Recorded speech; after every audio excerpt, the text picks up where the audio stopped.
I'm Tom Vassell. I'm Camilla Cleghorn. I'm Z Garcia.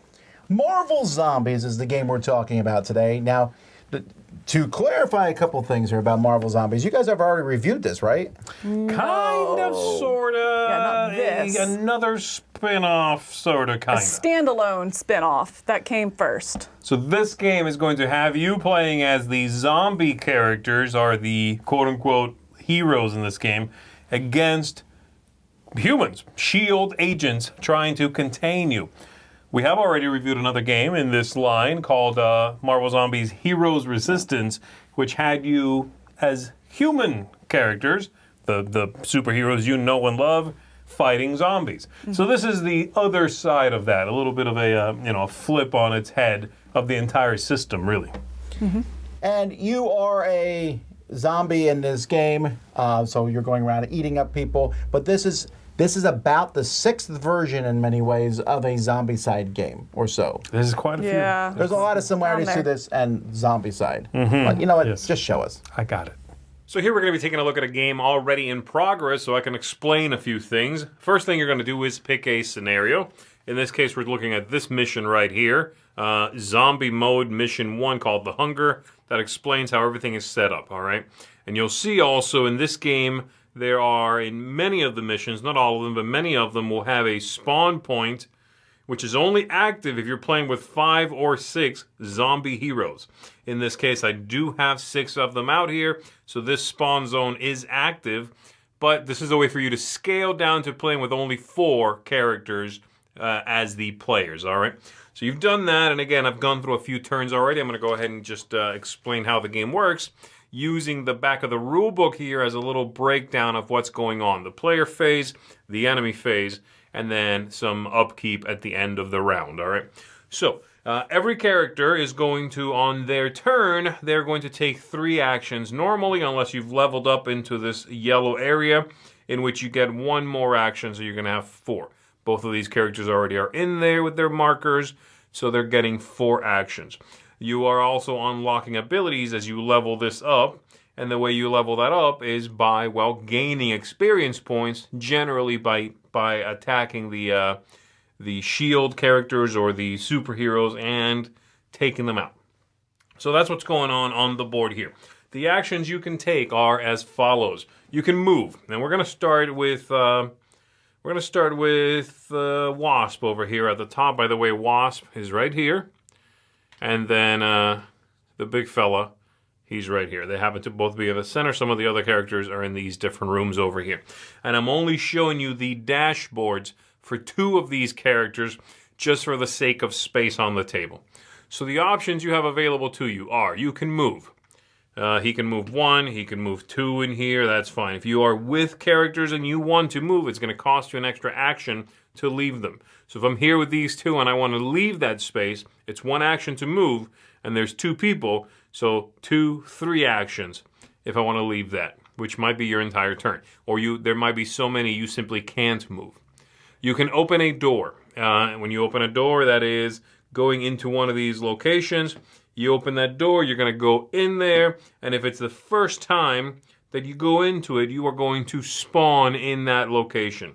Every one of these symbols here means you take a card from this deck, you reveal it, and we spawn into that area. What gets spawned is based on the cards. The number that gets spawned is based on the highest player's level at the table. So if no one's in the orange section yet, and we're here in the yellow, then in this case it would be 3 guards that get spawned into, say, that one, and then I would flip 1 over for the other spot there. Also, if there's any bystanders, which are preset at the beginning of the game based on these symbols here, that bystander gets revealed. And we'll find the corresponding miniature and put it there and just set this off to the side. So you do that. For example, over here we've got Bob, Agent of Hydra, who is right there, his card being up there. And Wasp has previously in the game already devoured Agent Coulson. If you devour one of those characters, and I'll come back to that in a second, you get to keep their little card, which is going to give you a permanent ability for the rest of the game. You can only have 1 of these, so if you devour another one, you need to decide which one you keep. When you open a door, by the way, you should put out one of these tokens, which I did not do, but, you know, there's the characters have walked in that door, and they've walked in this door at this point. So you should go ahead and do that to show a busted open door. But you don't need to set up any doors before the game starts. They are pre-printed on there. You only need to change their status to an open door when you actually traverse that door. All right. So that is, again, moving and opening a door. You can gain a trait once per turn. You can draw one of these zombie traits and gain it. These go over here. You have space for 2 of them, and they are one-time use abilities. You can do what they say, then you discard it and take that effect. So, for example, this one here is called Taunt. Discard during your turn. Select one zone within range 2, so up to 2 spaces away. All enemies in that zone activate and attempt to move towards your zone. So you can draw characters towards you. This one is Frenzied. Discard during your turn and increase hunger. Perform 1 free attack action. Okay. And I'll talk about hunger in just a little bit, but it's over here on the side, all right? So you can gain one of those. You can interact with an objective, which are various tokens on the board that you can take, and they give you something, whatever the scenario says, and normally a nice amount of experience points here. You can attack, and the attacking is going to be either with a character's unique attack or their devour. Now, the devour is the same for everybody. It's down here. But the characters have a special attack, and I'll show you one of those close up in just 1 second. And then lastly, if you are ravenous, then you are going to not be able to take many of those actions because you are kind of out of your mind zombified. And again, we'll come back to that. So once that's done and every character has done all of that, all the players have taken their characters and done their 3 or 4 actions, then we go to the enemy phase where all the enemies are going to move towards, the characters, our zombies, our good guys, so to speak. They're going to attack us if they're with us, and if not, they're going to move towards us. And then we're going to spawn enemies, which I already showed you a little bit, in these spawn points. There's one up here, right here. The green one here, because we're 4 or 5 characters, so yes. And then there's one right there, all right? The buildings in here, there's no respawning in there because it already happened when we opened up the space, the rooms. And then at the end phase, we are going to perform anything that it says we do, okay? I should also mention during the player phase, you are going to, so that once we're done with that end phase and we go back to the player phase, the very first thing that happens is all the characters are going to increase their hunger, and all the characters are going to take their little marker that they have to signify that they've taken a turn already, and they're going to refresh that marker. So it's one of these here that you're going to have, and after you've taken a go, because we get to do it in whatever order we want to, then you flip it over to that side to let everyone know, hey, I've already gone, so you need to refresh that to start again once we all have gone through the entire turn. So let's take a closer look at one of these characters and see some of the different things that they do. All right, so here we're taking a closer up look at Wasp, for example, and I want to explain her combat ability, which is, again, kind of different for everybody else. Her abilities over here, and then the Devour that everybody has. So at the beginning of every round, everybody's hunger goes up by 1, and when you make a combat, let's say she does Wasp Sting, can attack in her space or 1 away. She rolls 2 dice. She hits on 3s or better. Fine. But hunger adds to that value. So right now she's at 2 hunger, so I'm going to roll 2 more dice. I would take all these and I would roll them, okay? This is a hit because it's 3 or better. This is a hit. This is not a hit. And this is hunger. So her hunger goes up again. And she's going to be able to, again, hit for 2 and eliminate some baddies here, or goodies, I guess. But if her hunger ever maxes out, then she is ravenous and can't do anything except move and devour. That's it. And the Devour ability over here is how you reset your hunger back down to 0 by devouring a character. As you are leveling up as well, you're going to have this one you begin with, and then +1 action at yellow. And then 2 more abilities that you get once you cross that threshold and once you get to the very, very top there. She also, like I said, devoured Agent Coulson. She has a permanent ability, and then up to 2 of these zombie traits that are one-time shots, and then they go away. There's also her health up here, and so if that bottoms out, this character is done. And also, if you are ravenous, at the end of your activation, you lose 1 health. So if you stay ravenous for too long, you will start basically taking hits. If you're maxed out here and you don't devour somebody, you take a hit, and that's going to happen every time that you are ending a turn and you are ravenous. Something to definitely watch out for. So there you go. Hopefully that gives you enough of an idea of what's going on in the game to solidify some changes from previous Zombicides, or just give you an idea of how this one works. Let's go ahead and go back up top. Let's get some final thoughts. I was actually not as excited about this when I first heard about it because I love Marvel, but I'm not particularly a big zombie person. I'm opposite. You like zombies? I like zombies. I'm not necessarily a Marvel fan. This really feels like the fine. beginning of an infomercial. Yeah. And I like both. That's right. I was Right in the middle. Yeah, I was really excited for this. I like Marvel stuff very much, and especially lately, I've been really enjoying Marvel-themed games. I'm into it much more than I was, say, 5-10 years ago, whereas you've been into Marvel for a long time. But zombies, I'm also a huge fan of these games. I like Zombicide games. Some are better, some are worse, but I like them. And so, yeah, chocolate and peanut butter, I'm good. Ugh. Well, the Marvel... No, chocolate and mint. Okay, so I just remember we have peanut butter cups in the freezer. Ooh. The Marvel... You just said you don't get any. The Marvel Zombies episode from What If actually got me more excited about watching this. I was like, oh, Yes, wow, that's actually pretty cool. I like this concept. So then we played it, and now we tell you what we think of it. Straight up for me, it's my favorite Zombicide game. Of all, even more than the Night of the Living Dead, which I like a lot. That's because this one has, to me, the biggest kick the door down and fight stuff. I'm not... Gets rid of a lot of things, right? There's Very strategy, streamlined. but it's kind of like, let's go have fun. Right. I don't feel like I have to think very hard to play this game.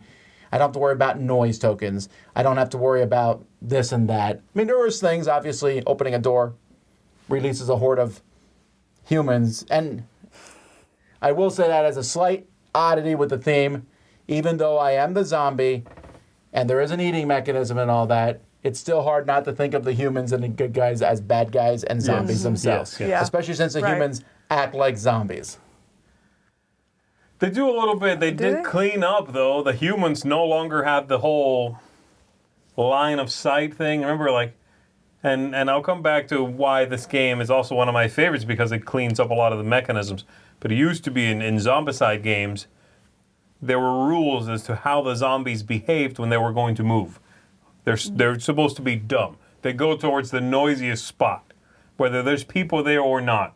And if they see two groups of people, and one is noisier, i.e. there's more people, it doesn't matter if they're farther away, they'll go towards that. Even though they have someone right here, they can eat. They'll be like, oh, bigger group. It's different in here. They just move towards zombies, which is us, right? Right. So there's no noise, there's none of that stuff. They are not as dumb. It is weird that they're hanging out inside of a locked building waiting for me to open the door. But I mean, maybe they're bunkered down hiding until it's you kind of like... have to forgive it for that, Yeah, now that it's like, okay, fine, I have to do something because the door is now open. Sure. You know what I mean, I guess? Sure, I guess so, So yeah. they're bunkered down until they have no option. But I will say I did feel like it was very streamlined. You talk about some of the stuff that comes out. It wasn't, I mean, from the first play, there weren't a lot of questions. You know, you can get the rules really quick. It really is read through the rule book, be playing in a couple minutes, and really not have to consult it that much. Right. Once you get down line of sight, once you figure out, how they split up, if there's two equidistance, a couple little questions like that, but you figure it out, and the rules are very seamless, I think. It's just a lot cleaner than other Zombicide games, Yeah. This is the one that's so different that I think it kind of warrants that whole Marvel Zombies, a Zombicide game, which is actually what it's called, because it's kind of inspired by. It is different. A lot of it is simplified. Every time, in fact, I remember looking at the Kickstarter for this, and every time I thought to myself, I wonder what they did about this, which I thought was a little bit of a clunky rule. Oh, that's gone. Not they cleaned it up, it's gone. And so on and so on. There's a lot of examples, but I really did think that was just a nice streamlining of a system that is honestly starting to show its age a little bit, where they went in there and they thought, let's just cut this out. Do we need it anymore? Get rid of it. I love the idea of grabbing traits. Now when you level up, you grab a trait and you have it. It's a one shot, then it goes away, you grab another one. It's none of this, you need to be in a building and draw one card, and you search for something. Oh, I found a whatever in this building. I love the fact that your abilities are printed on your characters. Yeah. My goodness, in the past, it's like this person has, I don't know, it's called Swift. And you're like, I don't know what that means. I need to look in the rule book every time. Oh, yeah, keywords, yay. Which also gives them that individual nature, because it's not just a keyword. They can actually make them an individual power, so it just, I think, customizes the individual ones a little bit further. Right, yeah, it's not like, oh, this guy has barbarian. Right. Look that up. Yeah. It's just, you can just read it. So, yeah, I found it very streamlined. I really like the hunger mechanism a lot. Mm-hmm. Yes. It's both good and bad. And I mentioned to you that it reminded me a little bit of the others, which you like. What's the others thing called? The corruption. Corruption. It's interesting balancing that out, because at the beginning you're like, yes, make it better, more dice. Oh, calm down. Yeah. And it's a nice little seesaw, and I find that to be entertaining, and powers revolve around it, special abilities revolve around it, the heroes can use it against you. It's just fun. Also, it's fun to eat Captain America. I think you are Captain America in this one. I meant Thor. That's true. Or Scarlet Witch. It's very satisfying to eat Scarlet Witch. Just to wipe her off the board. Just to get rid of her. Like, you're right.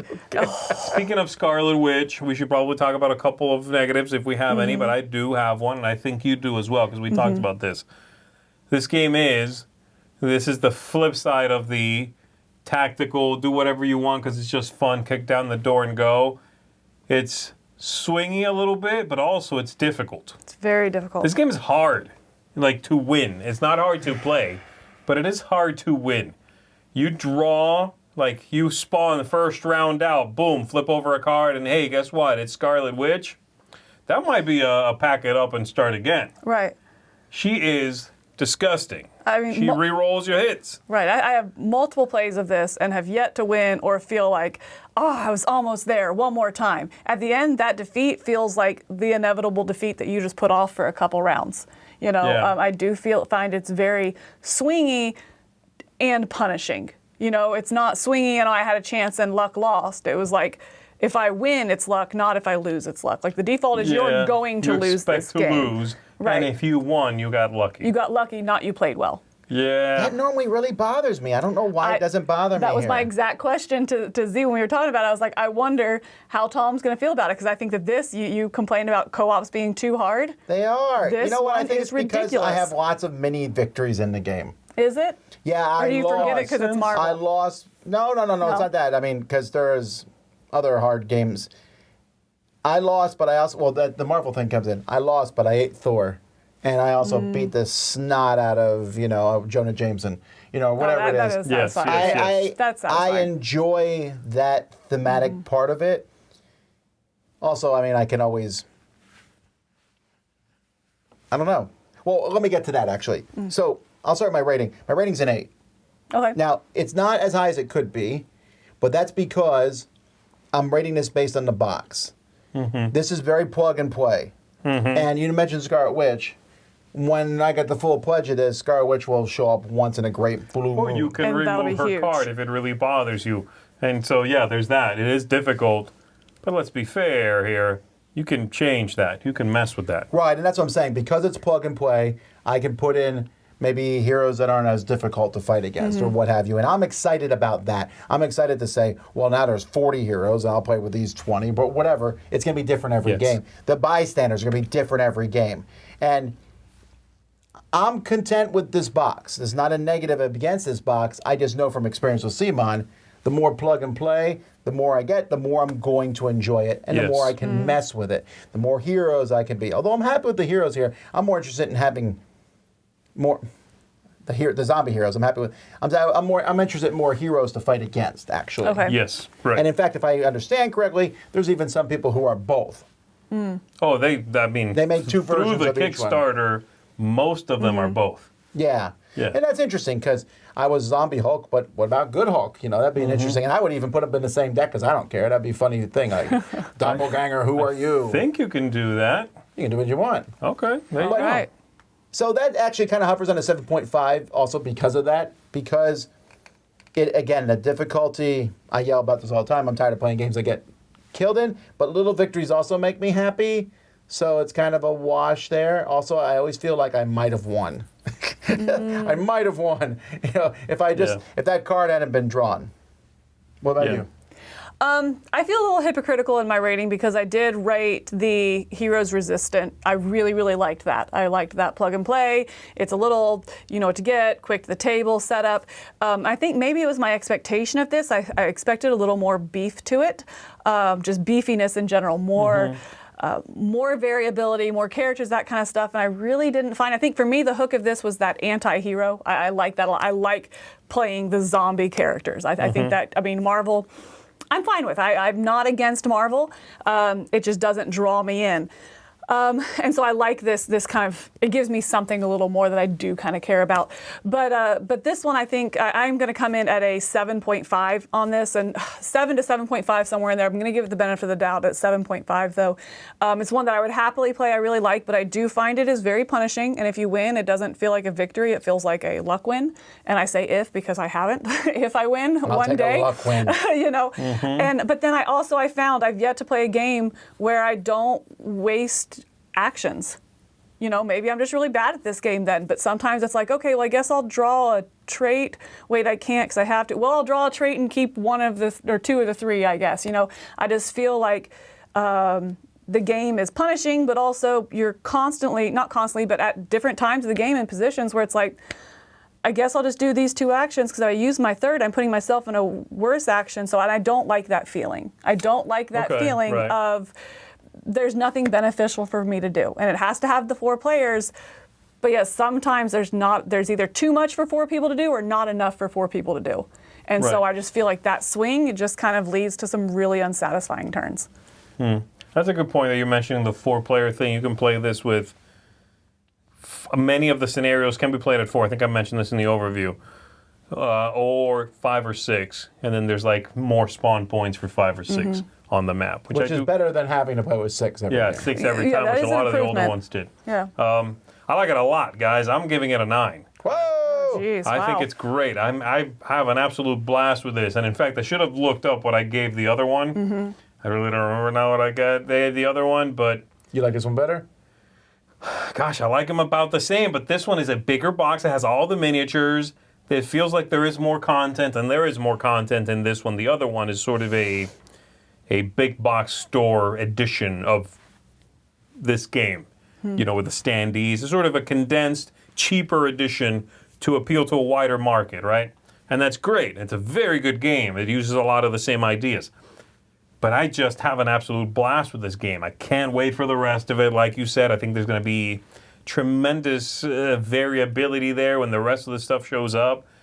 But yeah, I've played a lot of Zombicide games. This one is probably the best. It is lightning fast, quick to set up, and you got to like Marvel to really get the absolute most out of it. That's but you wouldn't have bought this if you don't like Marvel. That's kind of obvious, yeah. If you do like that stuff, lots of little things in this are going to pay dividends when it comes to fun. Like you said, hey, it's J. Jonah Jameson. That, in any other Zombicide game, is like, it's some guy. It's a faceless character. There's a lot of personality in this box. But I think that brings up a good point that, you wouldn't have got this if you don't like Marvel. And I think that is a good point. Like, is there much in here for people that don't care for Marvel? I think, sure, but probably not yes, and it's so great if you just look, you know what I mean? It's like, or choose any of the other Zombicides. Yes, this one's cleaner and smoother and that kind of stuff, but it really is that Marvel, I think, that sells. That's a fair point. That's a fair point. Get the theme you want. Yeah. You can do space, cowboys, regular zombies, but this is the one I like the best. So there you go. Yeah. That's Marvel Zombies. Thanks so much for watching. I'm Tom Vassell. I'm Camilla Cleghorn. I'm Z. Garcia. And I ate Thor. Yum.